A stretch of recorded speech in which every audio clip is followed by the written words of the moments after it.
तो crash course में आपका फिर से स्वागत है। आज जो हम टॉपिक पढ़ेंगे करंट इलेक्ट्रिसिटी, तो ये दो पार्ट्स में हम पढ़ेंगे। एक पार्ट आज क्लास रहेगी और एक पार्ट कल। ये भी काफी इंपॉर्टेंट टॉपिक है जेई के पर्पस से भी और नीट के पर्पस से भी। तो इसमें जेई में मतलब एक या दो सवाल आ जाते हैं और नीट में कई बार 3 सवाल भी इसमें आ जाते हैं। इंस्ट्रूमेंट वाला पार्ट भी हम इसी के साथ कवर करेंगे। तो चलिए देखते हैं क्या होता है इलेक्ट्रिक करंट और उसको कैसे हम डिफरेंट सिचुएशंस में, प्रॉब्लम्स में यूज कर सकते हैं। तो इलेक्ट्रिक करंट क्या होता है? तो करंट किसी भी चीज के रेट ऑफ फ्लो को करंट बोला जाता है, चाहे वो वाटर करंट हो, विंड करंट हो। ऐसे ही चार्ज के रेट ऑफ फ्लो को क्या बोला जाता है? करंट, इलेक्ट्रिक करंट बोला जाता है। ठीक है, तो करंट बेसिकली क्या होता है? तो generally rate of flow of charge या time rate of flow of charge, मतलब rate of flow with respect to time. अब इसको भी हम दो कैटेगरी में डिवाइड कर देते हैं। एक होता है एवरेज करंट, एक होता है इंस्टेंटेनियस करंट। एवरेज हमेशा एक इंटरवल में निकाला जाता है, तो उसके लिए जरूरी नहीं है कि कांस्टेंट रेट से चार्ज फ्लो कर रहा हो। अगर किसी टाइम डेल्टा टी में किसी क्रॉस सेक्शन से डेल्टा क्यू चार्ज फ्लो कर जाता है, जैसे मान लो ये क्रॉस सेक्शन है, यहां से किसी टाइम में डेल्टा क्यू चार्ज फ्लो करता है डेल्टा टी टाइम में। उसमें हो सकता है शुरू में ज्यादा चार्ज फ्लो किया हो, बाद में कम होता गया हो, या शुरू में कम हो बाद में बढ़ता गया हो, उससे मैटर नहीं है। जब हम एवरेज करंट की बात करते हैं तो हम ये देखते हैं कि किसी टाइम इंटरवल में कितना चार्ज फ्लो किया। तो अगर डेल्टा क्यू चार्ज फ्लो किया डेल्टा टी टाइम में, तो एवरेज करंट होता है delta Q by delta T. और इंस्टेंटेनियस करंट क्या होता है? एक इंस्टेंट पे, कि किसी इंस्टेंट पे किसी क्रॉस सेक्शन से कितना चार्ज फ्लो किया, उसके फ्लो होने की rate, D Q by D T. ये टाइम के साथ बढ़ सकती है, कम हो सकती है। ठीक है, इंस्टेंटेनियस है। एवरेज, एक उसकी एवरेज वैल्यू की हम बात करते हैं टाइम इंटरवल में। तो इंस्टेंटेनियस करंट क्या होता है? D Q by D T, instantaneous rate of change. अगर हम मैथमेटिकली बात करें तो डेरिवेटिव का मतलब क्या होता है? स्लोप। तो अगर कहीं पे चार्ज वर्सेस टाइम का ग्राफ दिया हुआ है तो उसका स्लोप हमें क्या दे देगा? करंट दे देगा। तो करंट को हम ऐसे भी निकाल सकते हैं, slope of Q versus T graph. और डिफरेंशिएशन का ऑपोजिट इंटीग्रेशन होता है, तो कई बार हमें चार्ज निकालना हो डेल्टा क्यू, तो वो इंटीग्रल आई डी टी से निकल सकता है। यानी कि करंट टाइम ग्राफ का एरिया हमें क्या दे देगा? चार्ज फ्लोन दे देगा। ठीक है, area under current time graph will give us the charge phloem. अब करंट जो है उसकी एक डायरेक्शन भी डिसाइड की जाती है। कैसे डिसाइड की जाती है? तो पॉजिटिव चार्ज जिस डायरेक्शन में मूव कर रहे हैं, जैसे पॉजिटिव चार्ज है, अगर वो राइट की तरफ जा रहे हैं तो करंट की डायरेक्शन भी राइट की तरफ मानी जाती है। और नेगेटिव चार्ज के फ्लो से ऑपोजिट डायरेक्शन में करंट की डायरेक्शन मानी जाती है। तो पॉजिटिव चार्ज अगर राइट की तरफ जा रहे हैं तो करंट राइट की तरफ होगा, नेगेटिव चार्ज राइट की तरफ जा रहे हैं तो करंट लेफ्ट की तरफ होगा। लेकिन ध्यान रखना, एक इंपॉर्टेंट पॉइंट होता है कि करंट के पास मैग्नीट्यूड भी होता है, डायरेक्शन भी होती है, लेकिन फिर भी वो एक स्केलर क्वांटिटी होती है। क्यों स्केलर क्वांटिटी होती है? क्योंकि वो vector laws of algebra follow नहीं करती। किसी भी क्वांटिटी को वेक्टर होने के लिए उसको वेक्टर लॉज ऑफ अलजेब्रा को फॉलो करना जरूरी होता है। तो वो स्केलर एडिशन फॉलो करती है। स्केलर एडिशन फॉलो करने का मतलब कि अगर कहीं से करंट 2 एम्पियर आ रहा है, यहां से 1 एम्पियर आ रहा है, तो वो यहां से 3 एम्पियर ही जाएगा। जबकि वेक्टर्स में क्या होता है, जो उनका रिजल्टेंट है वो एंगल पे डिपेंड करता है। तो अगर एंगल 0 डिग्री है तो ऐड हो जाएंगे, 180 है तो सब्ट्रैक्ट हो जाएंगे, कुछ और एंगल है तो उसके हिसाब से एडिशन होगा। बट इलेक्ट्रिक करंट में ऐसा नहीं होता है। तो इसलिए ध्यान रखना है कि कोई भी क्वांटिटी वेक्टर तभी होती है जब उस क्वांटिटी के पास मैग्नीट्यूड हो, डायरेक्शन हो, और वो वेक्टर लॉज ऑफ अलजेब्रा को फॉलो भी करे। अगर वो वेक्टर लॉज ऑफ अलजेब्रा को फॉलो नहीं करती है तो वो स्केलर क्वांटिटी ही रहेगी। करंट की एसआई यूनिट होती है एम्पियर, और 1 ampere is 1 coulomb per second. अगर हम चार्ज अपॉन टाइम से बात करें तो कूलम पर सेकेंड यूनिट आ जाएगी। ठीक है, एम्पियर इसको बोला जाता है। और करंट जो है ये फंडामेंटल क्वांटिटी, ध्यान रखना, चार्ज फंडामेंटल नहीं है, चार्ज डिराइव्ड क्वांटिटी होती है, करंट इज फंडामेंटल क्वांटिटी। तो 1 एम्पियर का मतलब क्या है? अगर 1 कूलम चार्ज 1 सेकंड में किसी क्रॉस सेक्शन से पास करता है तो करंट को 1 एम्पियर बोला जाता है। चलिए अब हम बात करते हैं current velocity and current density. तो मान लो एक रीजन से चार्ज पार्टिकल्स फ्लो कर रहे हैं, उसमें n है number of free charge particles per unit volume. मतलब किसी वॉल्यूम को हमने कंसीडर किया, उस वॉल्यूम में कितने चार्ज पार्टिकल्स हैं, n है number of free charge particles per unit volume. q जो है वो है चार्ज ऑफ ईच पार्टिकल, हर एक पार्टिकल का चार्ज है q, और I है charge flow per unit time. ठीक है, तो जो करंट है उसको हम कैसे रिप्रेजेंट करेंगे इस डिफरेंट क्वांटिटीज की टर्म में, और v क्या है जिस वेलोसिटी से चार्ज पार्टिकल्स मूव कर रहे हैं। तो बेसिकली क्या है, ऐसे बहुत सारे चार्ज पार्टिकल्स हैं, उनका एक बंच है, हर एक चार्ज पार्टिकल का चार्ज है q, वो सारे के सारे v वेलोसिटी से मूव कर रहे हैं। तो अगर हमने कोई ऐसे a एरिया कंसीडर किया इस बीम के अंदर, तो उस a एरिया से जाने वाला चार्ज क्या होगा। तो देखो क्या होगा, जो चार्ज v वेलोसिटी से मूव कर रहे हैं वो dt टाइम में कितना आगे बढ़ जाएंगे। तो dt टाइम में वो v dt आगे बढ़ जाएंगे। तो जितने चार्ज इस वॉल्यूम के अंदर होंगे उतना चार्ज क्या कर जाएगा, क्रॉस कर जाएगा इस एरिया से। कितना चार्ज क्रॉस कर जाएगा, इस वॉल्यूम में कितना चार्ज होगा, n है number of charge particles per unit volume. तो इसको अगर मैं वॉल्यूम से मल्टीप्लाई कर दूं, वॉल्यूम हो जाएगा एरिया इंटू लेंथ। तो एरिया ए हो गया, लेंथ v dt।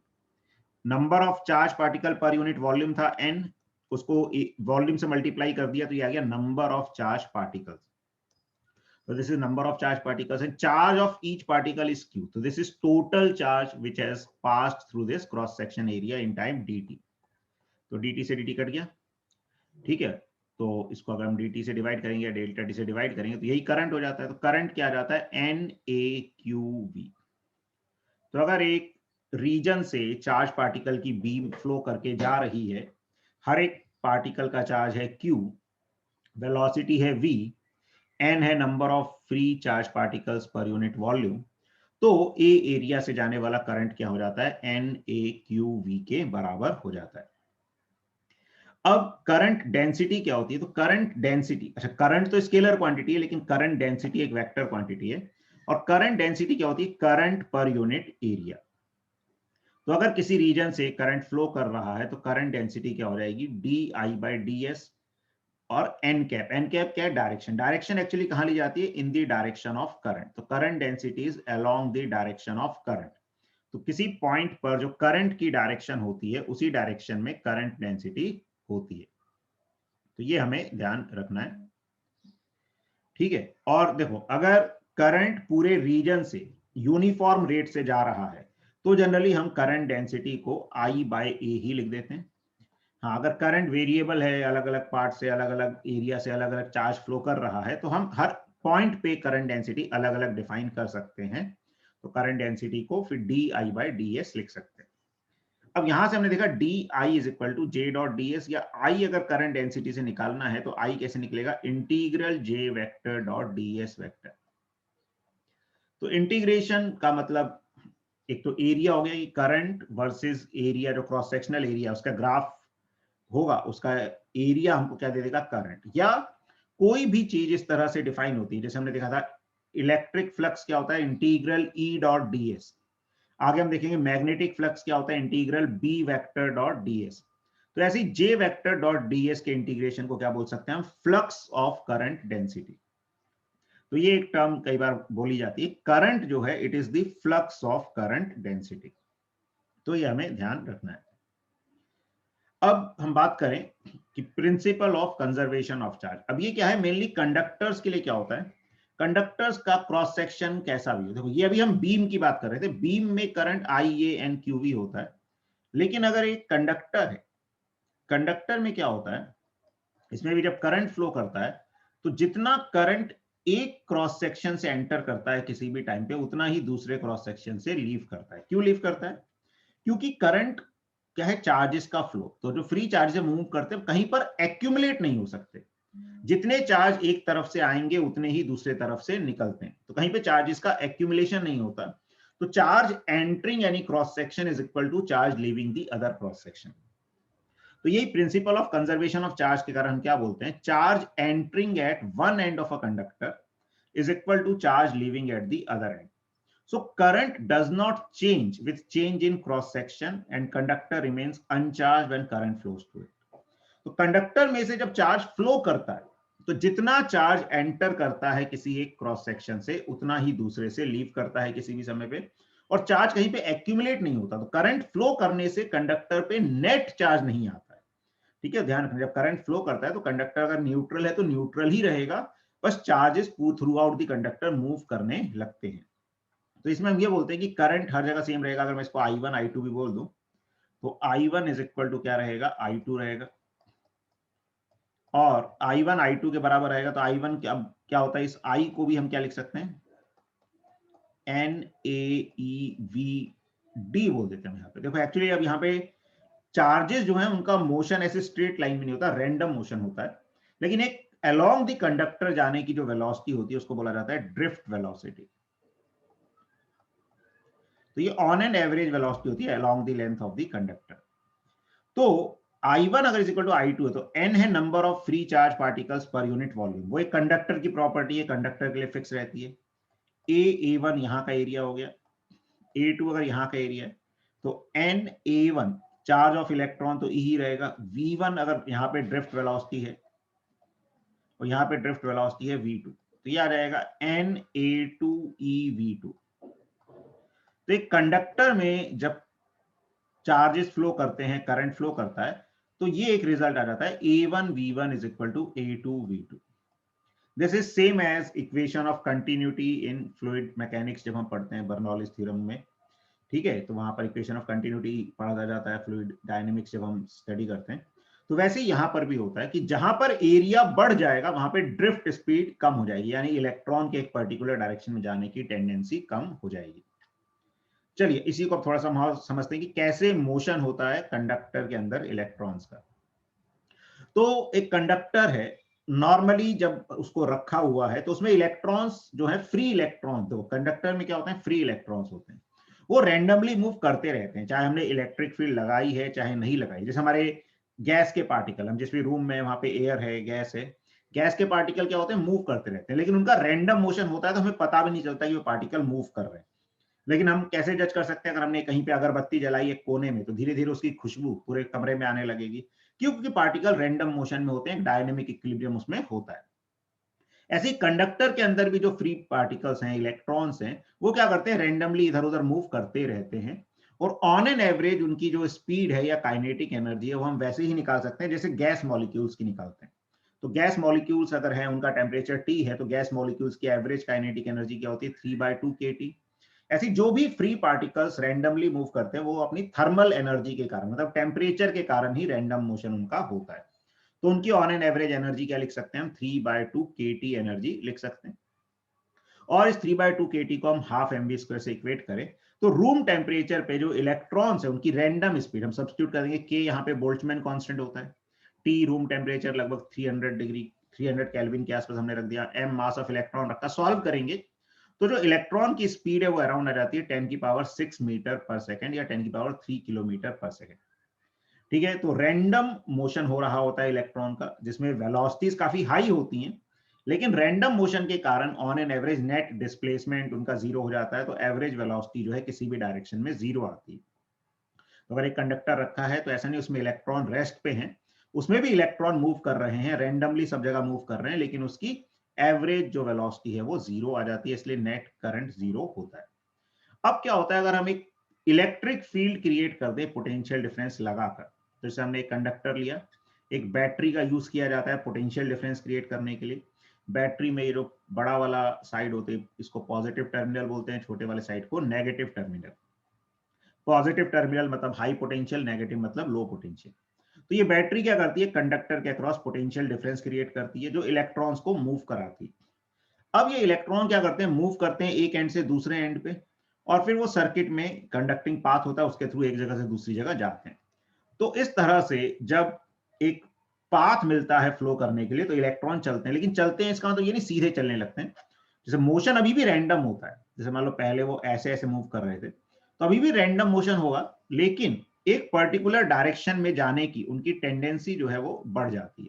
कैसे बढ़ जाती है कि मान लो हमने इलेक्ट्रिक फील्ड यहां लगाई, अब मूव क्या करते हैं, इलेक्ट्रॉन, इलेक्ट्रॉन पे नेगेटिव चार्ज होता है, उन पे फोर्स लगेगा इलेक्ट्रिक फील्ड के ऑपोजिट डायरेक्शन में, तो वो जहां भी रैंडम रहे, लेकिन इस इलेक्ट्रिक फील्ड के ऑपोजिट डायरेक्शन में एसिलरेट करने लगे, तो उनकी थोड़ी सी उस डायरेक्शन में जाने की जो टेंडेंसी है बढ़ने लगी। तो ओवरऑल जो इलेक्ट्रॉन है उसका एक net displacement along the conductor होने लगता है, और ये जो नेट डिस्प्लेसमेंट होने की वेलोसिटी है, इसी को क्या बोला जाता है, ड्रिफ्ट वेलोसिटी बोला जाता है। ठीक है, तो ये हमें थोड़ा सा आइडिया होना चाहिए कि ड्रिफ्ट वेलोसिटी क्या है। तो कंडक्टर में जब हम पोटेंशियल डिफरेंस क्रिएट करते हैं, इलेक्ट्रिक फील्ड जनरेट करते हैं, तो ऐसा नहीं इलेक्ट्रॉन एक डायरेक्शन में भागने लगते हैं, मोशन रैंडम ही होता है, लेकिन एक डायरेक्शन में जाने की टेंडेंसी उनकी बढ़ जाती है, तो एक नेट डिस्प्लेसमेंट उनका एक अलोंग द कंडक्टर होने लगता है, और जो नेट डिस्प्लेसमेंट होने की एवरेज वेलोसिटी है उसी को ड्रिफ्ट वेलोसिटी बोला जाता है। तो देखो जो इलेक्ट्रिक फील्ड डेवलप होगी, V पोटेंशियल डिफरेंस अगर हमने लगाया तो V by L electric field हो जाएगी, क्योंकि अगर यूनिफॉर्म कंडक्टर है तो इलेक्ट्रिक फील्ड यूनिफॉर्म होगी, और यूनिफॉर्म इलेक्ट्रिक फील्ड क्या होती है, potential difference by distance between two points. और VD ड्रिफ्ट वेलोसिटी है, तो करंट को हम क्या लिख सकते हैं, I is equal to NAEVD, जो अभी हमने पहले देखा था। बस इसमें ध्यान रखना है कि देखो जो रैंडम मोशन की वेलोसिटी होती है चार्जेस की, वो तो काफी हाई होती है, रैंडम मोशन की वेलोसिटी 10 की पावर 6 मीटर पर सेकंड या 10 की पावर 3 किलोमीटर पर सेकंड के ऑर्डर की होती है, लेकिन जो ड्रिफ्ट वेलोसिटी होती है ये किस ऑर्डर की होती है, 10 की पावर -3 मीटर पर सेकंड, 1 मिलीमीटर पर सेकंड, बहुत ही कम होती है। ठीक है, तो रैंडमली तो इलेक्ट्रॉन बहुत फास्ट जा रहे होते हैं, लेकिन एक डायरेक्शन में जो खिसकने की वेलोसिटी है वो बहुत ही स्मॉल होती है, 1 mm पर सेकंड होती है। अच्छा, कई बार ऐसा भी सवाल पूछ लेते हैं कि जैसे हम स्विच ऑन करते हैं, तो स्विच ऑन करते हैं तो लाइट अचानक से जल जाती है, जबकि ड्रिफ्ट वेलोसिटी तो बहुत कम है, 1 मिलीमीटर पर सेकंड, तो इलेक्ट्रॉन को पूरे पाथ में ट्रेवल करने में तो बहुत टाइम लगेगा, तो लाइट अचानक से क्यों जल जाती है। तो देखो एक्चुअली क्या होता है, जैसे हम स्विच ऑन करते हैं तो पूरे सर्किट में इलेक्ट्रिक फील्ड इंस्टेंटेनियस आ जाती है। इलेक्ट्रिक फील्ड जो है, इट इज इलेक्ट्रोमैग्नेटिक वेव, वो लाइट की स्पीड से ट्रेवल करती है, 3 × 10 की पावर 8। तो पूरे सर्किट में इलेक्ट्रिक फील्ड अचानक से आ जाती है, और पूरा सर्किट कंडक्टिंग होता है, तभी करंट फ्लो करेगा। तो हर पार्ट पे इलेक्ट्रॉन धीरे धीरे चलने लगते हैं, तो ऐसा नहीं होता है कि एक पॉइंट से इलेक्ट्रॉन निकल के जब दूसरे एंड से घुसेगा तब करंट हमको मिलेगा, नहीं। स्विच ऑन करते ही पूरे सर्किट में इलेक्ट्रिक फील्ड इंस्टेंटेनियसली डेवलप हो जाती है, और हर पॉइंट पे इलेक्ट्रॉन क्या करते हैं, खिसकने लगते हैं। तो ओवरऑल हर पॉइंट पे हमें rate of flow of charge मिल जाता है इंस्टेंटेनियसली, इसीलिए उसका इफेक्ट इंस्टेंटेनियसली दिखाई देता है। चलिए अब हम कुछ और टर्म्स की बात करते हैं, drift velocity, relaxation time and mean free path, ये सब चीजें क्या होती हैं।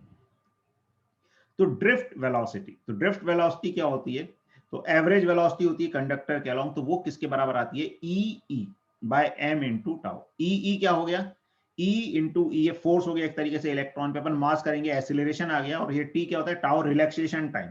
तो ड्रिफ्ट वेलोसिटी एवरेज वेलोसिटी होती है, टाउ रिलैक्सेशन टाइम क्या होता है, average time interval between two successive collision. अब देखो जो इलेक्ट्रॉन चल रहे हैं वो ऐसा नहीं कि सीधे सीधे जाएंगे, वो एक इलेक्ट्रॉन दूसरे इलेक्ट्रॉन से टकरा सकता है, किसी आयन से टकरा सकता है कंडक्टर में। तो दो टक्कर जो होती है, मतलब एक टक्कर हुई उसके बाद दूसरी टक्कर हुई, तो दो सक्सेसिव कोलिजन्स के बीच का जो टाइम होता है वो टाइम अलग अलग हो सकता है, अलग अलग बार, तो उसका जो एवरेज लिया जाता है उसको रिलैक्सेशन टाइम बोला जाता है। तो यही हम बता रहे हैं, रिलैक्सेशन टाइम क्या होता है, average time elapsed between two successive collision. ठीक है, तो एक इलेक्ट्रॉन जा रहा था, अचानक किसी से टकराया, टकरा के उसने डायरेक्शन चेंज करी, फिर दूसरे से टकराया, फिर तीसरे से, अब एक में टाइम लगा T1, दूसरे में T2, तीसरे में T3, तो उसका जो एवरेज निकालेंगे वो क्या कहलाता है, रिलैक्सेशन टाइम। ये किस ऑर्डर का होता है, ये होता है 10 की पावर -14 सेकंड के ऑर्डर का होता है, मतलब बहुत ही कम होता है। It is a temperature dependent characteristic of the material, ये टेम्परेचर पे डिपेंड करता है। टेम्परेचर बढ़ने पे क्या होता है, इलेक्ट्रॉन का रैंडम मोशन बढ़ता है। देखो जो रैंडम मोशन है वो टेम्परेचर के कारण ही है, टेम्परेचर बढ़ेगा तो रैंडम मोशन बढ़ेगा, टेम्परेचर रैंडम मोशन बढ़ेगा तो क्या होगा, जल्दी जल्दी कोलिजन होगा, जल्दी जल्दी कोलिजन होगा मतलब रिलैक्सेशन टाइम क्या हो जाएगा, घट जाएगा। और टेम्परेचर कम होने पे रैंडम मोशन कम हुआ, रैंडम मोशन कम हुआ यानी कि इलेक्ट्रॉन की जो मोशन करने की टेंडेंसी थोड़ी कम हुई, तो टक्कर थोड़े ज्यादा टाइम में होगी, तो रिलैक्सेशन टाइम बढ़ जाता है। ठीक है, तो relaxation time decreases with increase in temperature. फिर एक टर्म यूज की जाती है मीन फ्री पाथ, जिसको लैम्डा से डिनोट किया जाता है। मीन फ्री पाथ भी क्या होता है कि दो सक्सेसिव कोलिजन में जो पार्टिकल पाथ ट्रेवल करता है, जैसे एक कोलिजन में ये डिस्टेंस ट्रेवल किया, दूसरा जल्दी हो गया, तो अलग अलग पाथ ट्रेवल करेगा, तो उसका जो एवरेज निकाला जाता है उसको मीन फ्री पाथ बोला जाता है। ठीक है, तो the distance travelled by a conduction electron during relaxation time is known as mean free path. तो रिलैक्सेशन टाइम क्या हो गया, एवरेज टाइम। तो हम या तो बोले रिलैक्सेशन टाइम में जो डिस्टेंस ट्रेवल होगा वो मीन फ्री पाथ है, या सक्सेसिव कोलिजन का हम डिस्टेंस कैलकुलेट करें, दो कोलिजन के बीच का डिस्टेंस, फिर अगले दो का, फिर अगले दो का, इस तरह से जो कोलिजन हो रहे हैं उनका हम क्या करें, एवरेज डिस्टेंस निकालें कि दो सक्सेसिव कोलिजन में एवरेज कितना डिस्टेंस पार्टिकल ट्रेवल करता है, that is called mean free path. तो उसको आसान तरीके से कैसे निकाल सकते हैं, रिलैक्सेशन टाइम हम निकाल लें और उसको जो थर्मल वेलोसिटी है, ड्रिफ्ट वेलोसिटी है, उससे क्या कर दें, मल्टीप्लाई कर दें। तो इस तरह से, no sorry, not drift velocity, जो उसकी नेट वेलोसिटी है, थर्मल वेलोसिटी मींस जो टेम्परेचर के कारण उसकी वेलोसिटी है, जो 10 की पावर 6 मीटर पर सेकंड के ऑर्डर की आ रही है, तो उस तरह से हम मीन फ्री पाथ निकाल सकते हैं। अब रिलेशन क्या होता है करंट और वोल्टेज में, तो देखो करंट हमने देखा, करंट क्या होता है, N A E V D, ये एक्सप्रेशन देखा हमने करंट के लिए। अब एन ए ई तो ठीक है, वीडी हमने क्या देखा, ई कैपिटल ई, हमने क्या देखा था, VD is equal to E capital E by M into tau. तो इसमें से हमने ई टाउ बाय एम तो अलग कर दिया, और कैपिटल ई को हम क्या लिख सकते हैं, वी बाय एल, इस तरह से लिख सकते हैं। तो करंट क्या आ गया, एन ए ई, वीडी को लिख दिया e tau by M into V by l. अब इसे देखो, v को अलग कर दिया, बाकी सब चीजों को एक साथ ले लिया, तो ये आ गया N A E square tau by M L. तो I is equal to N A E square tau by M L into V. तो ये हमारे पास रिलेशन आ गया, यानी कि I जो है प्रोपोर्शनल टू V आ गया। ठीक है, इसी को ओम्स लॉ बोला जाता है। अब टेम्परेचर बढ़ने पे टाउ क्या होता है, डिक्रीज होता है। ठीक है, इसको आगे हम यूज करेंगे चीजों को। तो ये रिलेशन है, इसी को आगे और समझते हैं हम कि इलेक्ट्रिकल रेजिस्टेंस किसको बोला जाता है, ओम्स लॉ क्या होता है, ये सब चीजें जो मैथमेटिकल चीजें अब हमारे काम आएंगी। तो इलेक्ट्रिकल रेजिस्टेंस क्या होता है, तो रेजिस्टेंस मतलब जो किसी चीज को रेजिस्ट करता है। तो इलेक्ट्रिकल रेजिस्टेंस क्या होता है, जो चार्ज के फ्लो को रेजिस्ट करता है, रोकता है, अवरुद्ध करता है, उसी को क्या बोला जाता है, इलेक्ट्रिकल रेजिस्टेंस बोला जाता है। तो the property of a substance by virtue of which it opposes the flow of electric current through it is called electrical resistance। तो किसी भी सब्सटेंस की वो प्रॉपर्टी जिसके कारण वो अपने से जाने वाले इलेक्ट्रिक करंट को अपोज करता है, रेजिस्ट करता है, उसको बोला जाता है इलेक्ट्रिकल रेजिस्टेंस। अब ये किस चीज पर डिपेंड करता है, depends on size, geometry, temperature and internal structure of the conductor. अब देखो हम मैथमेटिकल इसको और समझते हैं। तो हमने क्या देखा था, करंट जो है किसके बराबर होता है, N A E square tau by M L into V, अभी पहले ही देखा। यहां से आ गया आई प्रोपोर्शनल टू वी, जिसको ओम्स लॉ बोला जाता है। आई को हम वी बाय आर लिख देते हैं, या V is equal to I R ऐसे लिखा जा सकता है। कंपेयर करें इससे, तो आर जो है किसके बराबर आ जाएगा, M L upon N A square tau. ऐसे देखिए एल एंड ए ये ज्योमेट्रिकल प्रॉपर्टी है कंडक्टर की, बाकी एम एन ई टाउ ये सब क्या है, मटेरियल की प्रॉपर्टी है या टेम्परेचर डिपेंडेंट चीजें हैं। तो हम ज्योमेट्रिकल पैरामीटर्स को अगर अलग कर दें एल और ए को, तो आर इज इक्वल टू इस तरह से लिखा जा सकता है। अब ये जो फैक्टर है, जो मटेरियल की प्रॉपर्टी है, टेम्परेचर पे डिपेंडेंट प्रॉपर्टी है, इसको रो से डिनोट कर देते हैं। तो resistance is written as rho L by, ये भी बहुत इंपॉर्टेंट फॉर्मूला है, 9th क्लास से पढ़ते आ रहे हैं। ठीक है, 9th में ही पढ़ा देते हैं कि रेजिस्टेंस किस पे डिपेंड करता है, रेजिस्टिविटी, लेंथ और एरिया पे किस तरह से डिपेंड करता है, ये फॉर्मूला होता है, resistance is rho L by A. तो रो का एक्सप्रेशन यहां से हम देख सकते हैं, रो का एक्सप्रेशन क्या हो जाएगा, अच्छा यहाँ पे सॉरी एक मिस्टेक कर दी, यहाँ पे एल नहीं आएगा, एल हमने कॉमन ले लिया। तो rho is equal to m by n E square tau के बराबर हो जाएगा। ठीक है, तो ये एक्सप्रेशन भी याद रखोगे तो अच्छा रहता है, कई बार काम आ जाता है। तो rho is equal to m by n E square tau, तो ये याद रख लो। बाकी और कुछ याद मत रखो, रेजिस्टेंस का अलग से मत याद रखो, रेजिस्टेंस के लिए ये फॉर्मूला याद रखना है, रो एल बाय ए। तो अगर रो पता है तो रेजिस्टेंस भी इन टर्म्स में आ जाएगा। हाँ, बाकी रेजिस्टेंस से रो निकालना हो कभी, तो rho is equal to R A by l. ठीक है, ऐसे निकाला जा सकता है। अब देखो V is equal to I R था, तो V is equal to I R हो गया रो एल बाय ए। तो V by L is equal to I by A into rho लिखा जा सकता है। V बाय एल क्या होता है? तो V by L electric field होती है। I बाय ए क्या हो गया? करंट डेंसिटी हो गई J रो। तो E is equal to J rho. ये भी एक इंपॉर्टेंट फॉर्मूला है, इसको E vector is equal to J vector into rho लिख सकते हैं। ये आगे सेमीकंडक्टर्स वगैरह में भी कई बार यूज होता है और कई बार डायमेंशन वगैरह में भी काम आ जाता है, तो इसको याद रखना चाहिए। और कैलकुलेशन में भी काम आ जाता है कि इलेक्ट्रिक फील्ड जो है वो क्या होती है? J vector into rho. E is equal to J rho. ठीक है, जैसे मूवी थी जय हो, या इस तरह से जय हो जैसे याद रखते हो, जय जय की जगह जे रो। ठीक है, तो ई इज इक्वल टू जे रो होता है, बहुत ही काम का फॉर्मूला है। और जे हमें पता है करंट डेंसिटी है। रो को क्या कहते हैं? रो को रेजिस्टिविटी कहते हैं। आर को क्या कहते हैं? रेजिस्टेंस कहते हैं। रेजिस्टिविटी को स्पेसिफिक रेजिस्टेंस भी बोला जाता है। ठीक है, और रो इज इक्वल टू वही जो फॉर्मूला हमने देखा एम एन ई स्क्वायर टाउ होता है। और रो का इनवर्स जो है वो सिग्मा कहलाता है, या रो वन बाय सिग्मा। सिग्मा क्या कहलाती है? कंडक्टिविटी। कंडक्टिविटी की यूनिट मतलब रेजिस्टेंस की यूनिट होती है ओम। रेजिस्टिविटी की देखें तो ओम मीटर। क्यों? रेजिस्टेंस की ओम है, एरिया अपॉन लेंथ की मीटर आएगी, ओम मीटर। बाकी कंडक्टिविटी की फिर उसका इनवर्स हो जाएगा रेजिस्टिविटी की, ओम इनवर्स मीटर इनवर्स। और ओम इनवर्स को मो भी बोला जाता है। ठीक है, ohm inverse is also called as mho, ये ध्यान रखना है। ओम का ये फॉर्मूला होता है, उसके इनवर्स को सिंबॉलिकली ऐसे भी रिप्रेजेंट किया जाता है। तो ये थोड़ा सा हमें रेजिस्टेंस रेजिस्टिविटी का बेसिक आइडिया होना चाहिए। चलिए अब हमें एक एग्जांपल से समझते हैं कैसे इसको यूज करते हैं फॉर्मूले को, रेजिस्टेंस वाले को। तो ये एक कंडक्टर है क्यूबॉइड की फॉर्म का, जिसकी स्पेसिफिक रेजिस्टेंस मतलब रेजिस्टिविटी रो है, और इसका रेजिस्टेंस हमें निकालना है। ए बी मतलब टॉप एंड बॉटम सरफेस के बीच में, C D front and back surface के बीच में, E F left and right surface के बीच में। अब देखो जो रेजिस्टेंस में ध्यान रखना है, इंपॉर्टेंट चीज क्या होती है? रो एल बाय ए में एल क्या होती है? L length. लेंथ मतलब करंट जिस डायरेक्शन में जाएगा, और ए क्रॉस सेक्शनल एरिया। करंट जिस डायरेक्शन में जाएगा उसके परपेंडिकुलर जो क्रॉस सेक्शन का एरिया है वो ए लिया जाता है। तो जब हम ए और बी के बीच में रेजिस्टेंस की बात कर रहे हैं, तो ए और बी का मतलब है करंट ऐसे जा रहा है, तो लेंथ क्या हो जाएगी? जिस डायरेक्शन में करंट जा रहा है, तो लेंथ हो जाएगी सी। और क्रॉस सेक्शनल एरिया उसके परपेंडिकुलर सरफेस का एरिया, यानी कि ये वाला एरिया जो है, तो ये एरिया कितना आ जाएगा? A B. ऐसे ही जब हम रेजिस्टेंस सी और डी के बीच में निकालेंगे, तो करंट आगे से पीछे जा रहा है, तो लेंथ क्या हो जाएगी? बी। और क्रॉस सेक्शनल एरिया क्या हो जाएगा? ए सी। और फिर जब हम रेजिस्टेंस ई और एफ के बीच में निकालेंगे, तो करंट कैसे जा रहा है? लेफ्ट टू राइट जा रहा है, तो रो लेंथ क्या हो जाएगी उस केस में? ए।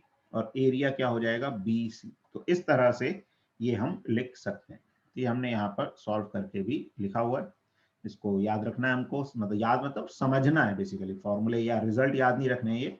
ये याद जरूर याद रखना है कि रेजिस्टेंस रो एल बाय ए होता है। बाकी कैसे उसको अप्लाई किया जाता है, लेंथ का क्या मतलब है, एरिया का क्या मतलब है, वो हमें ध्यान रखना है। अब हम बात करते हैं dependence of resistance on various factors. Resistance अलग अलग फैक्टर्स पे किस तरह से डिपेंड करता है। तो रेजिस्टेंस क्या होता है? रो एल बाय ए। रो हमने देखा किसके बराबर होता है? M upon N E square tau into L by. तो आर किस पे डिपेंड करता है? तो एक तो लेंथ पे डिपेंड करता है, तो R is directly proportional to length. अच्छा, एक चीज का ध्यान रखना है, जब हम प्रोपोर्शनैलिटी की बात कर रहे हैं कि रेजिस्टेंस लेंथ के डायरेक्टली प्रोपोर्शनल है, मतलब बाकी सभी चीजें जब कांस्टेंट है तब। तो अगर एरिया कांस्टेंट रहेगा, बाकी पैरामीटर्स कांस्टेंट रहेंगे, तो लेंथ को डबल करेंगे तो रेजिस्टेंस डबल हो जाएगा।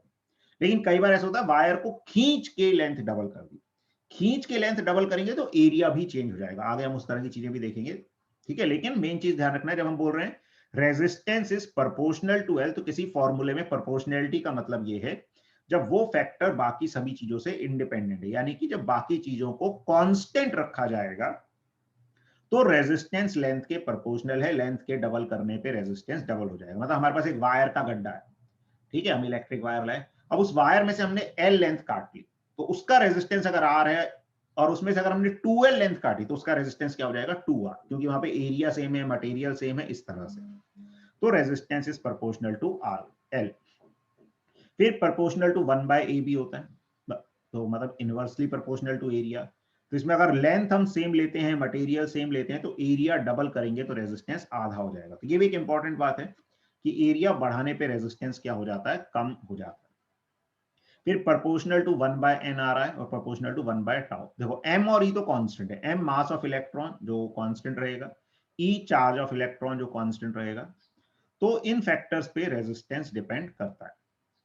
अब देखो मेटल्स में क्या होता है, कंडक्टर्स में टेम्परेचर बढ़ने पे रैंडम मोशन बढ़ता है तो टाउ क्या हो जाता है, डिक्रीज करता है।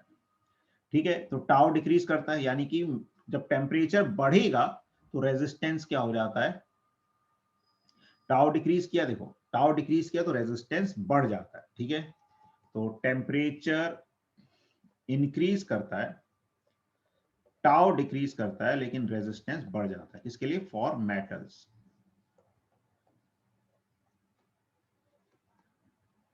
अच्छा, सेमीकंडक्टर्स में क्या होता है, टेम्परेचर बढ़ता है, सेमीकंडक्टर हम आगे पढ़ेंगे, लेकिन बेसिक आइडिया थोड़ा सा समझ लें। वहां पर टेम्परेचर बढ़ता है तो टाउ वहां भी घटता है, ऐसे नहीं टाउ बढ़ जाएगा। लेकिन देखो कंडक्टर्स में क्या होता है, एन कांस्टेंट रहता है, N number of free particles. तो टेम्परेचर बढ़ने पे फ्री पार्टिकल्स नहीं बढ़ते, फ्री पार्टिकल्स सेम रहते हैं। सेमीकंडक्टर्स में क्या होता है, एन भी बढ़ जाता है, और एन का बढ़ना टाउ को डोमिनेट कर जाता है। एन जो बढ़ता है उसका मैग्नीट्यूड काफी ज्यादा होता है कंपेयर टू टाउ, तो इसलिए रेजिस्टेंस क्या हो जाता है, कम। तो ये थोड़ा सा हमें पता होना चाहिए, कई बार ऐसे क्वेश्चन आ जाते हैं कि क्या होता है टेम्परेचर बढ़ने पे। तो मेटल्स या कंडक्टर्स का रेजिस्टेंस तो बढ़ जाता है टेम्परेचर बढ़ने पे, लेकिन सेमीकंडक्टर्स का कम हो जाता है। क्यों कम हो जाता है, टाउ वहां भी कम होता है, लेकिन चार्ज फ्री चार्ज पार्टिकल्स वहां पे बढ़ जाते हैं। वो हम सेमीकंडक्टर में और डिटेल में चीजें समझेंगे। अब दूसरे केस अभी आ गया लेंथ और एरिया। तो ये तो सही है कि लेंथ बढ़ने पे रेजिस्टेंस बढ़ जाएगा सेम उसी प्रोपोर्शन में, मगर एरिया अगर कांस्टेंट रहेगा तो। और एरिया बढ़ने पे रेजिस्टेंस कम हो जाएगा, डबल होने पे आधा हो जाएगा अगर लेंथ कांस्टेंट रहेगी तो। लेकिन अगर वायर को खींच देते हैं तो क्या होगा, जब हम वायर को खींच रहे हैं तो उसका वॉल्यूम कांस्टेंट रहेगा। तो वॉल्यूम कांस्टेंट रहेगा मतलब लेंथ को डबल कर देंगे तो एरिया क्या हो जाएगा, आधा हो जाएगा। तो उस केस में जो लेंथ अगर वायर की चेंज करेंगे तो R1/R2 क्या जाता है, L1² L2²। क्यों आ जाता है ऐसा, देखो actually L1A1 is equal to L2A2 हो जाएगा। अगर हमने वायर को खींचा उसका वॉल्यूम कांस्टेंट रहेगा, तो जो A1/A2 है वो आ जाएगा L2/L1। अब रेजिस्टेंस क्या होता है, ρL/A। अब A जो है बेसिकली वो क्या हो गया, या हम रेजिस्टेंस की रेशियो की बात करें R1/R2 तो आ जाएगा L1/A1, और नीचे डिवाइड करेंगे तो ये L2/A2 इस तरह से आ जाएगा। तो A2/A1 is also equal to L1/L2, तो L1/L2 का स्क्वायर आ जाएगा। तो बेसिकली इसको हम ऐसे भी याद रखते हैं कि अगर एक वायर को खींचकर उसकी लेंथ को n टाइम्स करते हैं तो रेजिस्टेंस n² टाइम्स हो जाता है। ठीक है, जैसे हमने वायर को खींचकर उसकी लेंथ को डबल किया तो रेजिस्टेंस 4 टाइम्स हो जाएगा। खींचकर अगर लेंथ को 3 टाइम्स किया तो रेजिस्टेंस 9 टाइम्स हो जाएगा। खींचकर अगर लेंथ को 5 टाइम्स किया तो रेजिस्टेंस 25 टाइम्स हो जाएगा। और n फ्रैक्शन भी हो सकता है, अगर खींचकर हमने 1.5 गुना किया, 1.5 टाइम्स किया, तो 1.5 का स्क्वायर 2.25, तो रेजिस्टेंस 2.25 टाइम्स हो जाएगा। तो इस तरह से लगा सकते हैं। और अगर एरिया की टर्म में बात करें तो R1/R2 वैसे तो A2/A1 का होल स्क्वायर आएगा, और एरिया रेडियस स्क्वायर के प्रोपोर्शनल होता है। ठीक है, सिमिलर वे में अगर हम बात करें R1/R2, क्योंकि रेजिस्टेंस के इनवर्सली प्रोपोर्शनल आ रहा है, तो यह रहेगा A2/A1 का स्क्वायर।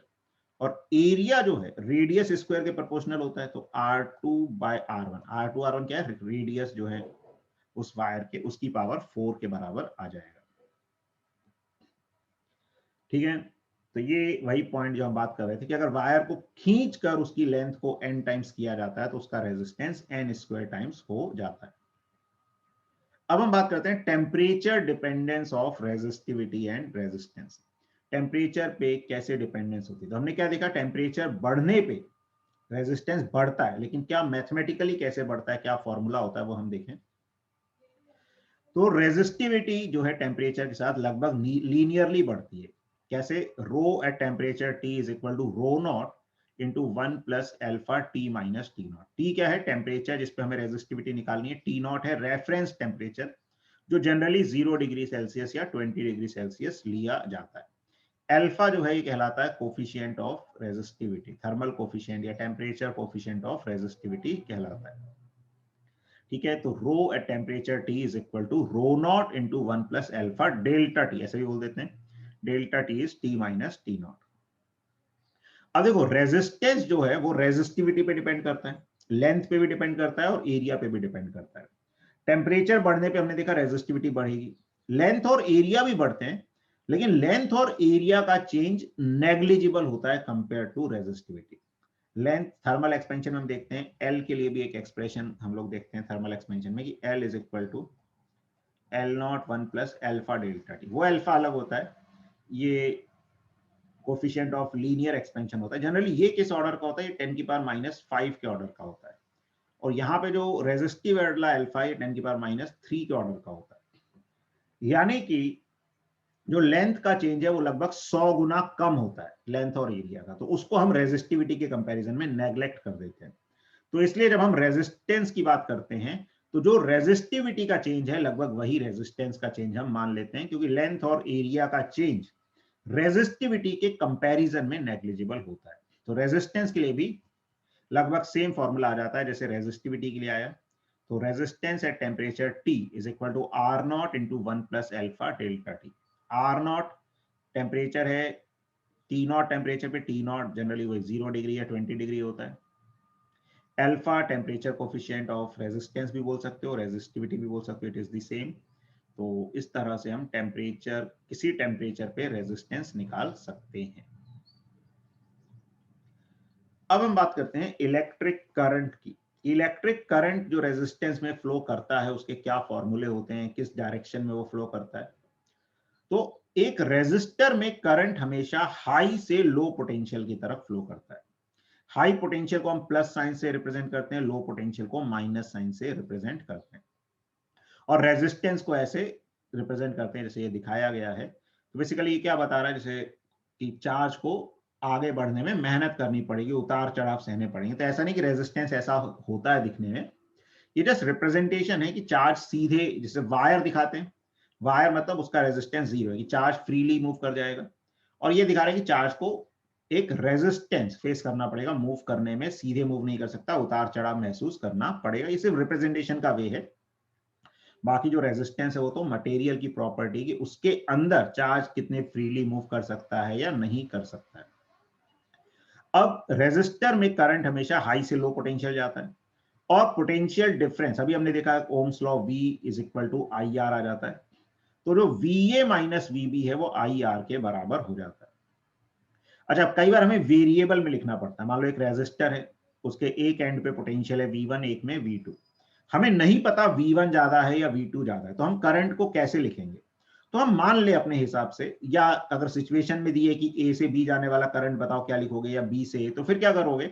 हमने जैसा मान लिया या जैसा दिया है उस हिसाब से लिखेंगे। अगर A से B जाने वाला मान रहे हैं तो हम V1 को बड़ा मान ले, V2 को छोटा मान ले, और उस हिसाब से लिख सकते हैं। ठीक है, तो if V1 is greater than V2, अब ये दिया भी हो सकता है या हमने मान लिया कि हमने मान लिया V1 V2 से बड़ा है, तो हम बोलेंगे करंट A से B की तरफ जाएगा और करंट क्या हो जाएगा? V1 minus V2 bye R। Automatically V1 V2 से बड़ा है तो करंट पॉजिटिव आ जाएगा, और करंट हाई से लो पोटेंशियल ही जाता है। लेकिन अगर V1 V2 से छोटा हो गया बाई चांस, तो ये ऊपर नेगेटिव टर्म आ जाएगी। तो करंट नेगेटिव का मतलब उसकी डायरेक्शन जो हमने मानी है V1 से V2 वो ऑपोजिट में जा रहा होगा। ऐसे अगर V1 V2 से कम है तो करंट B से A की तरफ जाएगा, और करंट को क्या लिख देंगे? V2 minus V1 bye R लिख देंगे। ठीक है। अच्छा, अब एक एग्जांपल से हम समझे इसको कि मान लो एक रेजिस्टेंस है, इसमें एक पॉइंट का पोटेंशियल है 10 वोल्ट, दूसरे पॉइंट का पोटेंशियल है 4 वोल्ट, और रेजिस्टेंस है 2 ओम। तो क्या करंट वहां पे फ्लो करेगा? तो जो VA माइनस VB है ये किसके बराबर है? IR के बराबर है। तो जो I है वो किसके बराबर हो जाएगा, 6 पोटेंशियल डिफरेंस हो गया बाय 2, 3 एम्पियर के बराबर हो जाएगा।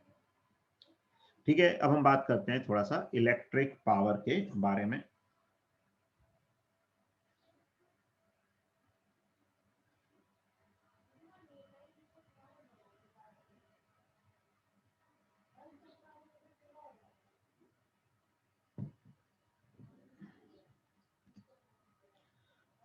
तो इलेक्ट्रिक पावर क्या है, तो पावर क्या होती है, power is energy per unit time और वर्क पर यूनिट टाइम।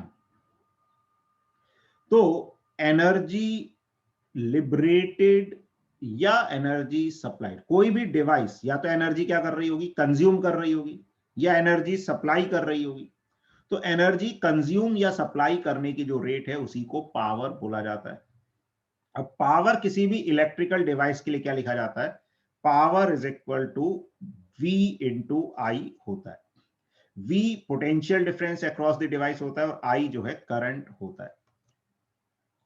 ठीक है, तो देखो अब इसमें डिवाइस कुछ भी हो सकती है, ऐसा नहीं कि हम सिर्फ रेजिस्टेंस की बात कर रहे हैं या बैटरी की, कोई भी डिवाइस है उसके अक्रॉस अगर पोटेंशियल डिफरेंस है V और उससे जाने वाला करंट है I, तो पावर को क्या लिखा जा सकता है, V इंटू आई। अब डिवाइस पावर यूज कब कर रही होगी, मतलब एक तो स्टोर कब कर रही होगी और लिबरेट कब कर रही होगी, वो हम समझते हैं थोड़ा सा। तो अगर करंट एंटर करता है पॉजिटिव पोटेंशियल वाली साइड से, तो डिवाइस क्या करती है, पावर कंज्यूम करती है। मतलब करंट अगर हाई पोटेंशियल से लो पोटेंशियल की तरफ जाता है तो डिवाइस क्या करती है, एनर्जी स्टोर करती है और क्या कहलाती है, लोड कहलाती है।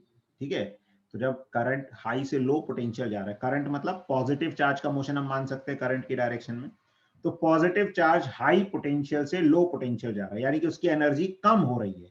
एनर्जी कम हो रही मतलब एनर्जी खर्च हो रही है, तो उसको क्या बोला जाता है, लोड बोला जाता है। और करंट अगर नेगेटिव टर्मिनल से एंटर करता है और पॉजिटिव से बाहर निकलता है तो उसको सोर्स बोला जाता है। देखो ये भी एक मिसकंसेप्शन होता है बच्चों में कि करंट हमेशा हाई से लो पोटेंशियल जाता है। नहीं, हमेशा हाई से लो पोटेंशियल नहीं जाता। रेजिस्टेंस में हमेशा हाई से लो पोटेंशियल जाता है, क्योंकि रेजिस्टेंस हमेशा एनर्जी कंज्यूम करता है, एनर्जी दे नहीं सकता, और ऐसे डिवाइसेस को लोड बोला जाता है। लेकिन जिन डिवाइसेस में करंट लो से हाई जाता है वो सोर्स कहलाती हैं, वो एनर्जी क्या करती हैं, सप्लाई करती हैं। जैसे बैटरी हो गई, तो बैटरी सोर्स की तरह काम कर सकती है, एनर्जी दे सकती है, लोड की तरह भी काम कर सकती है। जैसे रिचार्जेबल सेल होते हैं, जब उनको रिचार्ज करेंगे तो वो एनर्जी क्या करेंगी, स्टोर करेंगी। तो इस तरह से हम इसको लिख सकते हैं। अच्छा, अगर पावर जो है वो P है और कांस्टेंट है, तो एनर्जी कितनी डिवाइस अगर स्टोर कर रही है तो स्टोर करेगी, या दे रही है तो देगी, तो वो पावर गिवन या क्या एनर्जी क्या हो जाएगी, पावर इनटू टाइम। क्योंकि पावर क्या होता है, एनर्जी पर यूनिट टाइम, तो energy is power into time. और अगर पावर वेरिएबल है तो एनर्जी क्या हो जाएगी, तो एनर्जी हो जाएगी इंटीग्रल P dt। ठीक है, तो हमें इंटीग्रेशन करना पड़ सकता है, पावर वेरिएबल होगी तो एक रेजिस्टर जो पावर कंज्यूम करता है, तो पावर कंज्यूम बाय रेजिस्टर वो क्या होती है, आई स्क्वायर इंटू आर। देखो क्यों, अब ध्यान रखना ये भी कि ये भी कई बार हम किस मिस्टेक करते हैं, हर जगह ये फॉर्मूले लगा देते हैं आई स्क्वायर आर वाले, नहीं, ये सिर्फ रेजिस्टर के लिए लगेंगे। किसी भी डिवाइस के लिए पावर क्या होती है, V इंटू आई। तो V इंटू आई हम हर डिवाइस के लिए लगा सकते हैं। अब रेजिस्टर के लिए V is equal to I R होता है, तो यह आ जाएगा आई स्क्वायर आर। ठीक है, I is equal to V by R होता है, तो यह आ जाएगा V स्क्वायर बाय आर। और VI तो सभी डिवाइसेस के लिए हम लगा ही सकते हैं। तो रेजिस्टर के द्वारा जो कंज्यूम की जाने वाली पावर है उसको क्या लिख सकते हैं, आई स्क्वायर आर, या VI या V स्क्वायर बाय आर, ऐसे लिख सकते हैं। अब हम बात करते हैं इलेक्ट्रोमोटिव फोर्स की। इलेक्ट्रोमोटिव फोर्स क्या होता है, तो देखो सेल जो है उसके लिए एक वर्ड यूज किया जाता है ईएमएफ, इलेक्ट्रोमोटिव फोर्स। तो व्हाट इज इलेक्ट्रोमोटिव फोर्स, उसको हम थोड़ा समझते हैं। तो electromotive force is the capability of the system to make the charge flow. ठीक है। तो इलेक्ट्रोमोटिव फोर्स जो है किसी सिस्टम की वो कैपेबिलिटी है जिसके कारण वो चार्ज को फ्लो करता है। या इसकी एक डेफिनेशन ये भी होती है, it is the work done by the battery for the flow of 1 coulomb charge from lower potential terminal to higher potential terminal inside the battery. ठीक है। तो बेसिक डेफिनेशन क्या है, किसी भी सिस्टम के चार्ज फ्लो करने की कैपेबिलिटी को इलेक्ट्रोमोटिव फोर्स बोला जाता है।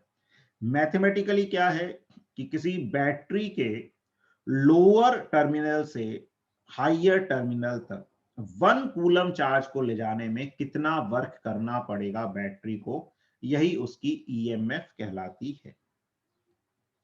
अब बैटरी को कैसे रिप्रेजेंटेशन करते हैं, तो देखो दो तरह के केसेस या बैटरीज बोलते हैं हम। एक आइडियल सेल, आइडियल सेल मतलब आदर्श सेल, जनरली प्रैक्टिकली मिलते नहीं है, तो वो सेल जिसके में कोई हीटिंग इफेक्ट नहीं होगा। हम देखें कोई भी सेल है उसमें हीटिंग इफेक्ट होता है, वो गर्म होता है। चाहे हमारा पेंसिल सेल देखें, मोबाइल का सेल देखें, लैपटॉप की बैटरी देखें, वो क्या होती है धीरे धीरे जैसे जैसे यूज करते हैं तो क्या होने लगती है, गर्म होने लगती है। वही हीटिंग इफेक्ट कहलाता है। जितनी कम हीटिंग होगी उतना वो सेल अच्छा है, क्योंकि वो वेस्ट पावर को वेस्ट नहीं कर रहा है। तो आइडियल सेल क्या बोला जाता है, ऐसा सेल जिसमें कोई हीटिंग इफेक्ट नहीं होगा। तो ऐसे सेल को आइडियल सेल बोला जाता है। उसको रिप्रेजेंट किया जाता है इस तरह से, पॉजिटिव पोटेंशियल वाली साइड, एक नेगेटिव पोटेंशियल, पॉजिटिव वाली हायर पोटेंशियल वाली हो गई, नेगेटिव वाली लोअर पोटेंशियल वाली हो गई। Non ideal cell, non ideal cell क्या होता है, वो सेल जिसमें कोई हीटिंग इफेक्ट, मतलब हीटिंग इफेक्ट होता है, सॉरी, इसके कारण उसमें एक इंटरनल रेजिस्टेंस।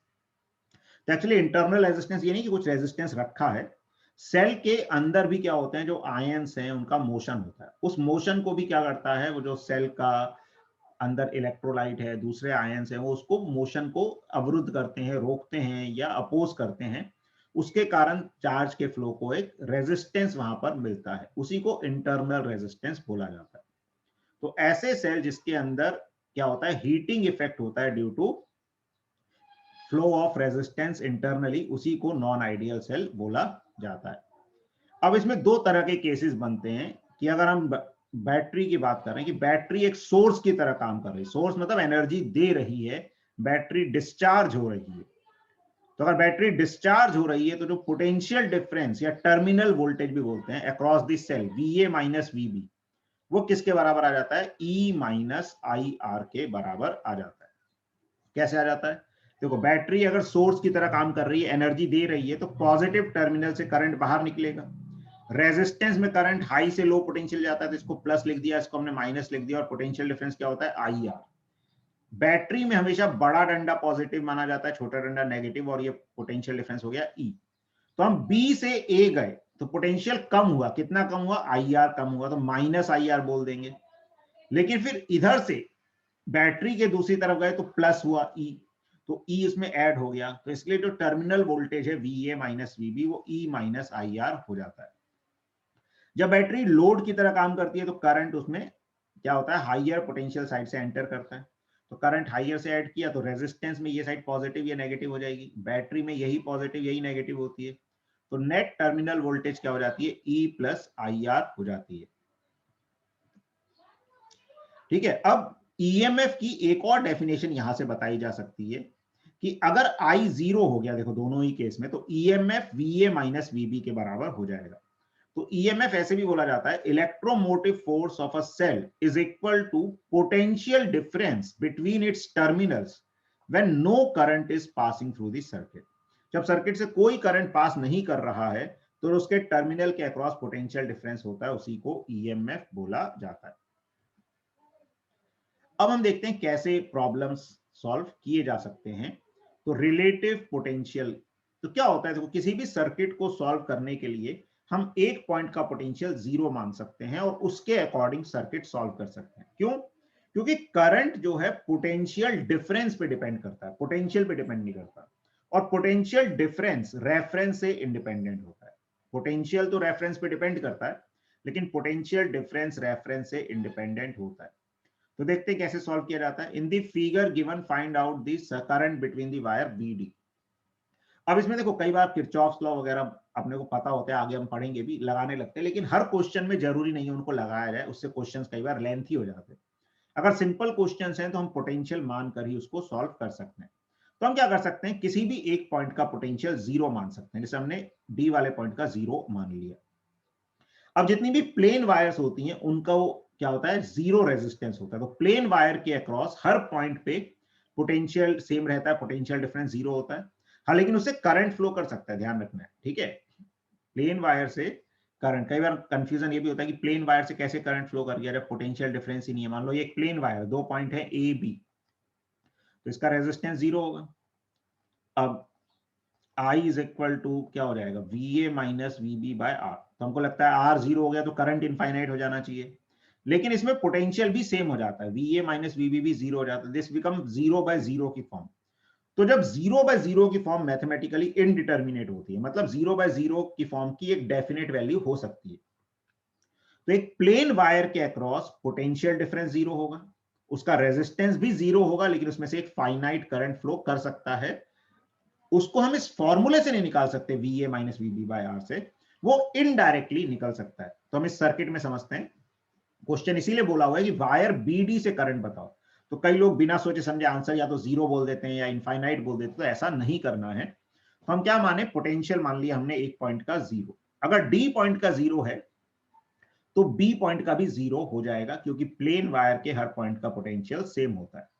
अब बैटरी में अगर कोई रेजिस्टेंस नहीं दिया तो उसको हम आइडियल की तरह मान सकते हैं, और अगर नॉन आइडियल भी है तो उसके रेजिस्टेंस को उसके सीरीज में लगा सकते हैं। हो सकता है ये 2 ओम इस 10 वोल्ट की बैटरी का इंटरनल रेजिस्टेंस ही हो, जिसको उसके साथ सीरीज में लगा दिया, तो कोई बात नहीं। हम सिर्फ बैटरी वाले पार्ट को देखें तो उसके अक्रॉस ये माइनस हो जाएगा, ये प्लस, और माइनस प्लस का मतलब है प्लस वाली साइड का पोटेंशियल माइनस वाली साइड से 10 वोल्ट ज्यादा होगा। तो यहाँ का जीरो है तो यहाँ का 10 वोल्ट आ जाएगा।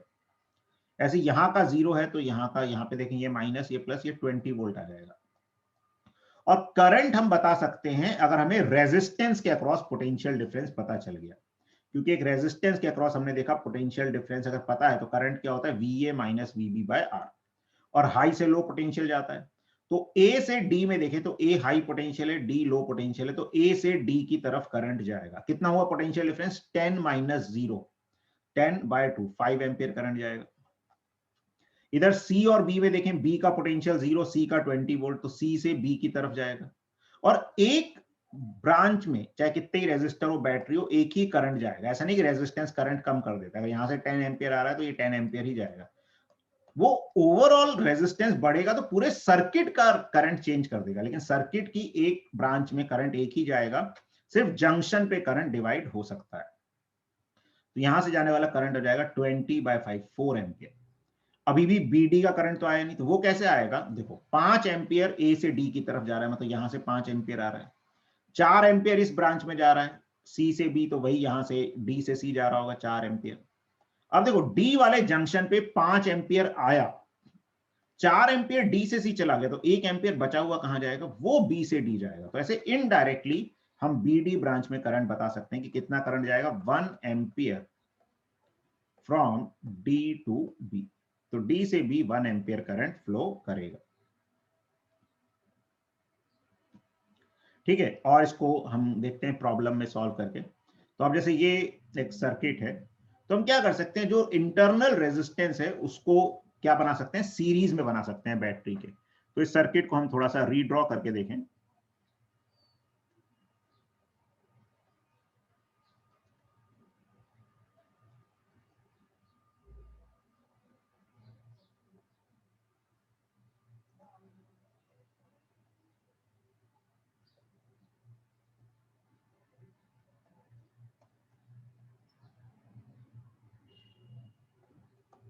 ये 1 ओम, ये 2 ओम, ये 2 ओम,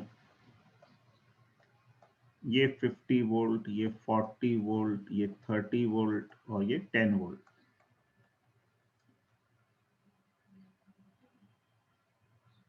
अब देखो किसी भी एक पॉइंट का पोटेंशियल हम जीरो मान सकते हैं, तो हमने जैसे यहां का जीरो माना। अब प्लेन वायर से जितने भी पॉइंट कनेक्टेड है उन सबका पोटेंशियल जीरो हो जाएगा। अच्छा, लेकिन अब ध्यान रखना है, यहाँ 50 वोल्ट है तो हम ऐसा नहीं कर सकते यहाँ का जीरो है तो यहाँ का 50 वोल्ट मान ले। तो कई बार हम ऐसा करते हैं, इसको 50 वोल्ट लिख दिया, नहीं ऐसा नहीं, क्यों नहीं कर सकते, क्योंकि यहाँ पे रेजिस्टेंस भी है साथ में। सिर्फ बैटरी होगी तो पोटेंशियल डिफरेंस 50 होगा, अगर रेजिस्टेंस भी है तो या तो E माइनस IR होगा या E प्लस IR होगा, डिपेंडिंग ऑन वो बैटरी सोर्स की तरह काम कर रही है या लोड की तरह काम कर रही है। तो हम डायरेक्टली नॉन आइडियल सेल के अक्रॉस पोटेंशियल डिफरेंस नहीं लिख सकते। हाँ, लेकिन आइडियल सेल के लिए लिख सकते हैं कि आइडियल सेल में ये प्लस या माइनस होगा, कोई रेजिस्टेंस नहीं है, तो अगर नीचे का पोटेंशियल 0 है तो प्लस वाली साइड में जाएंगे तो पोटेंशियल 10 वोल्ट बढ़ जाएगा, तो यहाँ का 10 वोल्ट हो जाएगा। अब ऊपर भी एक प्लेन वायर है तो उसके हर पॉइंट का पोटेंशियल सेम हो जाएगा 10 वोल्ट। अब ये 10 वोल्ट हो गया तो इसमें ये माइनस ये प्लस आएगा, तो 10 प्लस 30 यह रहेगा 40 वोल्ट। इसमें ये प्लस ये माइनस हो जाएगा, तो 10 प्लस से माइनस जाएंगे तो माइनस करेंगे, तो 10 minus 40 that is minus 30 volt. और फिर इसमें ये प्लस ये माइनस होगा, तो 10 से नीचे गए प्लस से माइनस गए, तो 10 माइनस 50 आ जाएगा माइनस 40 वोल्ट। अब हम देखें तो सभी रेजिस्टर्स के अक्रॉस हमें पोटेंशियल डिफरेंस पता चल गया। तो 1 ओम के अक्रॉस 40 वोल्ट का पोटेंशियल डिफरेंस है, तो हाई से लो पोटेंशियल करंट जाएगा 40 एम्पियर। 2 ओम में नीचे वाला हाई पोटेंशियल है, ऊपर वाला लो, तो करंट जाएगा 30/2 15 एम्पियर ऊपर की तरफ। और अगले 2 ओम में भी नीचे वाला हाई पोटेंशियल है तो करंट ऊपर जाएगा, पोटेंशियल डिफरेंस 40 हुआ, रेजिस्टर के अक्रॉस देखना है सिर्फ, 40/2 20 एम्पियर। अब देखो ये एक ही ब्रांच है, उसमें 20 एम्पियर करंट पूरे में जा रहा होगा। अब 20 एम्पियर यहां से गया, 15 एम्पियर यहां से गया, तो कहीं से आना पड़ेगा, तो इस ब्रांच से कितना आ रहा होगा 35 एम्पियर। अब 40 एम्पियर यहां से आ रहा है, 35 यहां गया, तो बचा कितना 5 एम्पियर, वो यहां चला जाएगा 5 एम्पियर। वही 5 एम्पियर यहां फ्लो कर रहा होगा, वही यहां पर फ्लो कर रहा होगा, ठीक है। और फिर यहां से देखें 40 नीचे जा रहा था, 5 यहां से आया, तो यहां से 35 एम्पियर आ रहा होगा। तो इस तरह से हम हर ब्रांच का करंट आसानी से बता सकते हैं। अब हम बात कर लेते हैं किरचॉफ्स लॉ की। तो किरचॉफ के दो इंपॉर्टेंट लॉ होते हैं, किरचॉफ्स करंट लॉ और Kirchhoff's voltage law. Current law को जंक्शन लॉ भी बोलते हैं। तो जंक्शन लॉ क्या कहता है कि एक जंक्शन पे मिलने वाले सारे करंट का एल्जेब्रिक सम 0 होगा, या जंक्शन पे जितना करंट आएगा उतना ही करंट जंक्शन से जाएगा। जैसे मान लो ये एक जंक्शन है, इसमें कुछ करंट आ रहे हैं, I1 आ रहा है, I2 आ रहा है और I5 आ रहा है, I3 I4 और I6 जा रहा है। एल्जेब्रिक सम का मतलब क्या है कि मैं एक तरह के करंट को पॉजिटिव मान लूं, जैसे मैंने आने वाले करंट को पॉजिटिव मान लिया, तो जाने वाला करंट क्या हो जाएगा नेगेटिव हो जाएगा। तो आने वाला करंट क्या हो गया I1 प्लस I2, जाने वाला है I3 तो माइनस I3, I4 भी जा रहा है तो माइनस I4, I5 आ रहा है तो प्लस I5, I6 आ रहा है तो प्लस I6। तो ये एल्जेब्रिक सम का मतलब होता है। और इसको अगर आगे सॉल्व करें और, तो I1 plus I2 is equal to, sorry, I1 plus I2 plus I5 plus I6 is equal to I3 plus I4 हो जाएगा। यानी कि जितना करंट जंक्शन पे आ रहा होगा उतना ही जंक्शन से जा रहा होगा, ठीक है। अब इसको कैसे यूज कर सकते हैं, फिर से एक प्रॉब्लम है, इसमें पोटेंशियल एट पॉइंट ए पूछा है, तो ए पॉइंट का पोटेंशियल क्या होगा। तो हम मान ले पोटेंशियल ए का एक्स होगा। अब यहाँ पे जंक्शन लॉ लगा सकते हैं। अब देखो जंक्शन लॉ में हम ये भी बोल सकते हैं कि जितना करंट आएगा या जितना जाएगा, या हम क्या मान लेते हैं कि मान लो जंक्शन से सारा करंट जा रहा है, क्योंकि हमें कई बार वेरिएबल में ये नहीं पता होता कौन सा करंट आएगा कौन सा जाएगा। हम मान ले जंक्शन से सारा करंट जा रहा है, तो उसका सम क्या होना चाहिए 0। ऑटोमेटिकली उसमें कुछ चीजें पॉजिटिव आएंगी, कुछ नेगेटिव, और मिलकर 0 हो जाएंगी। तो हम जनरली इसको यूज ऐसे कर लेते हैं कि net current leaving the junction, कि हम मान ले कि जंक्शन से सारा करंट लीव कर रहा है, तो net current leaving the junction will be 0। तो अब देखो ये -50, अब जो जो पोटेंशियल हम लिख सकते हैं वो लिख लें। इस बैटरी में ये प्लस ये माइनस होगा, तो -50 प्लस 5 ये आ जाएगा -45, ठीक है। क्योंकि देखो हमें करंट लिखना है तो रेजिस्टर के अक्रॉस पोटेंशियल डिफरेंस चाहिए। तो रेजिस्टर है 2 ओम, यहां का पोटेंशियल हमने ए वाले पॉइंट का एक्स माना, इधर का चाहिए था तो -45 आ गया। इसमें ये प्लस ये माइनस होगा, तो ये x, अब यहां का 20 ये रेजिस्टर से हम नहीं लिख सकते, लेकिन इधर से लिख सकते हैं। x प्लस से माइनस जाएंगे तो पोटेंशियल क्या हो जाएगा x -15।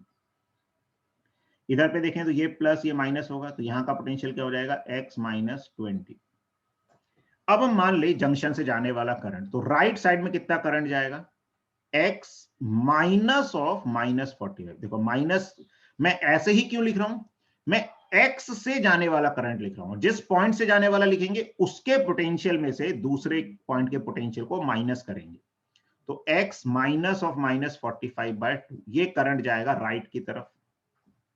ऊपर की तरफ जाने वाला करंट क्या होगा, तो देखो बैटरी से नहीं बता सकते, लेकिन एक ब्रांच में तो एक ही करंट जाएगा, तो इस रेजिस्टेंस से बता सकते हैं। तो इस पॉइंट का पोटेंशियल है x -15, इधर का 20, तो क्या हो जाएगा ये x -15 -20/2। ये करंट ऊपर की तरफ जाएगा। लेफ्ट की तरफ कितना जाएगा वो फिर रेजिस्टर से बताना पड़ेगा। तो इस पॉइंट का पोटेंशियल x -20, यहाँ का 10, तो कितना जाएगा x -20 -10/1, और नीचे कितना जाएगा x माइनस ऑफ -30। ठीक है, हम सब कुछ जाता हुआ मान रहे हैं, तो अकॉर्डिंगली हमें साइन वगैरह लिखने हैं। तो जब हम जिस डायरेक्शन में मानेंगे उस पॉइंट से दूसरे पॉइंट का पोटेंशियल माइनस करेंगे। तो इसको 2 से मल्टीप्लाई कर लेते हैं और सिंप्लीफाई कर लेते हैं, तो यह रहेगा x +45 प्लस 2 से मल्टीप्लाई किया 2 कट गया, तो यह रहेगा x -35। 2 से मल्टीप्लाई करेंगे, यहाँ पे रहेगा 2x -60, और ये जो लास्ट वाली टर्म है इससे रहेगा 2x + 60 इज इक्वल टू 0।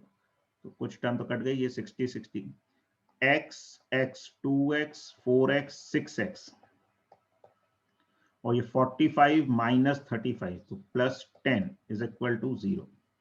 तो x is equal to -5/3 volt. ये पोटेंशियल आ जाएगा ए पॉइंट का। तो इस तरह से इसको सॉल्व किया जा सकता है। अब दूसरा जो लॉ है इसको बोला जाता है किरचॉफ्स वोल्टेज लॉ या लूप लॉ। ये क्या कहता है, किसी भी क्लोज्ड लूप में जो वोल्टेजेस हैं उनका एल्जेब्रिक सम 0 होता है। ठीक है, और क्लोज्ड लूप किसी सर्किट का पार्ट हो सकता है, इंडिपेंडेंट लूप हो सकता है, और लूप को किसी भी डायरेक्शन में ट्रैवर्स किया जा सकता है। मतलब हम क्लॉकवाइज भी जा सकते हैं, एंटी क्लॉकवाइज भी जा सकते हैं, और ये एलिमेंट कुछ भी हो सकते हैं, रेजिस्टर, बैटरी, आगे हम देखेंगे इंडक्टर, कैपेसिटर। तो ये चैप्टर इसलिए भी इंपॉर्टेंट है कि आगे कई सारे चैप्टर्स में इसके बेसिक्स कॉन्सेप्ट्स का यूज हो जाता है। तो मान लो ये कोई डिवाइस है, इसके अक्रॉस पोटेंशियल डिफरेंस है V1, एक साइड पॉजिटिव हाई पोटेंशियल, दूसरी लो पोटेंशियल। दूसरी डिवाइस के अक्रॉस V2, तीसरी के अक्रॉस V3, चौथे के अक्रॉस V4। तो हम जब एक लूप को ट्रैवर्स करेंगे, जैसे मान लो क्लॉकवाइज ट्रैवर्स कर रहे हैं, तो हम प्लस से माइनस जाते हैं तो माइनस लिख देते हैं। तो हम यहां से शुरू करते हैं, मान लो इसको हम नाम दे देते हैं, चलो ABCD कुछ। तो हम A से B गए, तो A से B गए तो पोटेंशियल प्लस से माइनस गए तो -V1 लिख दिया। B से C गए, प्लस से माइनस गए तो -V2 लिख दिया। C से D गए माइनस से प्लस तो +V3 लिख दिया। D से A गए प्लस से माइनस तो -V4 लिख दिया। ऐसे एल्जेब्रिक सम हम लिखेंगे वोल्टेज का किसी भी क्लोज लूप में, वो क्या होगा, 0 होगा। और ये एक इंस्टेंट पे हम सर्किट में लगा सकते हैं। किसी भी सर्किट में इंस्टेंटेनियसली सभी वोल्टेजेस का एल्जेब्रिक सम 0 करेंगे। इसको ही किरचॉफ्स वोल्टेज लॉ या लूप लॉ बोला जाता है। तो इसको भी एक एग्जांपल से समझते हैं। तो जैसे जो पूछा करंट इन दी सर्किट क्या होगा, देखो इसके और भी तरीके होते हैं, कुछ कॉम्बिनेशन ऑफ बैटरीज, रेजिस्टर्स, जो हम आगे पढ़ेंगे। अभी हम वोल्टेज लॉ का एप्लीकेशन इससे समझते हैं। अब इसमें हम क्या करते हैं, वोल्टेज लॉ में करंट मान लें कि सर्किट में मान लो कुछ करंट फ्लो कर रहा है I, कैसे भी मान सकते हो, एंटी क्लॉकवाइज, क्लॉकवाइज, ऑटोमेटिकली उसका साइन पॉजिटिव या नेगेटिव आ जाएगा जैसी हमने डायरेक्शन मानी है। अगर ये हमने एंटी क्लॉकवाइज माना, और पूरी देखो एक ही ब्रांच है, एक ही सर्किट है, तो पूरे सर्किट में एक ही करंट फ्लो करेगा। पॉजिटिव आएगा तो एंटी क्लॉकवाइज ही फ्लो कर रहा होगा, नेगेटिव आएगा तो क्लॉकवाइज फ्लो कर रहा होगा। अब करंट ऐसे है तो ये प्लस ये माइनस 4I के बराबर हो जाएगा। बैटरी में ये पॉइंट प्लस ये माइनस हो जाएगा। इस 3 ओम में ये प्लस ये माइनस 3I हो जाएगा। इसमें ये माइनस प्लस हो जाएगा। इसमें करंट ऊपर जा रहा है तो ये प्लस माइनस 2I हो जाएगा। बैटरी में ये प्लस ये माइनस हो जाएगा। इस रेजिस्टर में ये प्लस ये माइनस, कैसे प्लस माइनस, क्योंकि करंट इसमें ऐसे जा रहा होगा। ठीक है, पूरे सर्किट में एंटी क्लॉकवाइज जा रहा है इस तरह से, तो ये I आ जाएगा। इस बैटरी में ये माइनस प्लस हो जाएगा। अब हम इसको भी कुछ ऐसी मान लेते हैं ABCD। तो Kirchhoff's voltage law in loop ABCD loop में किरचॉफ्स वोल्टेज लॉ लगाएं। तो ए से बी की तरफ जाएंगे, तो प्लस से माइनस गए तो क्या हो गया -20, फिर आगे बढ़े माइनस से प्लस गए तो +i, फिर आगे बढ़े तो माइनस से प्लस गए तो +15, ठीक है ना, फिर आगे जाएंगे माइनस से प्लस गए तो +2i। एक ही सीक्वेंस में चलना है, हमें ऐसे कर रहे हैं तो ऐसे ही जाएंगे। फिर प्लस से माइनस गए 30 वोल्ट के अक्रॉस तो -30, फिर नीचे वाले 3 ओम में माइनस से प्लस गए तो +3i, फिर 10 वोल्ट वाली बैटरी में आगे गए तो 10, और फिर 4 ओम वाले में गए तो +4i इज इक्वल टू 0।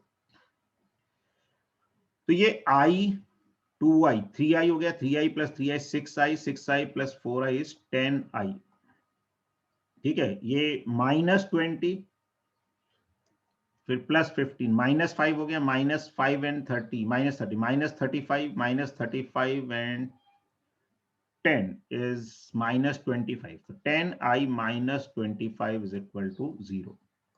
तो I is equal to 2.5 ampere, और पॉजिटिव आ रहा है तो जो हमने डायरेक्शन मानी उसी डायरेक्शन में करंट जाएगा। तो इस तरह से ये किरचॉफ्स लॉ की हमें अंडरस्टैंडिंग होनी चाहिए, ठीक है। तो आज की क्लास में इतना ही करते हैं हम लोग। अब इसका जो नेक्स्ट पार्ट है उसकी क्लास वेडनेसडे को रहेगी।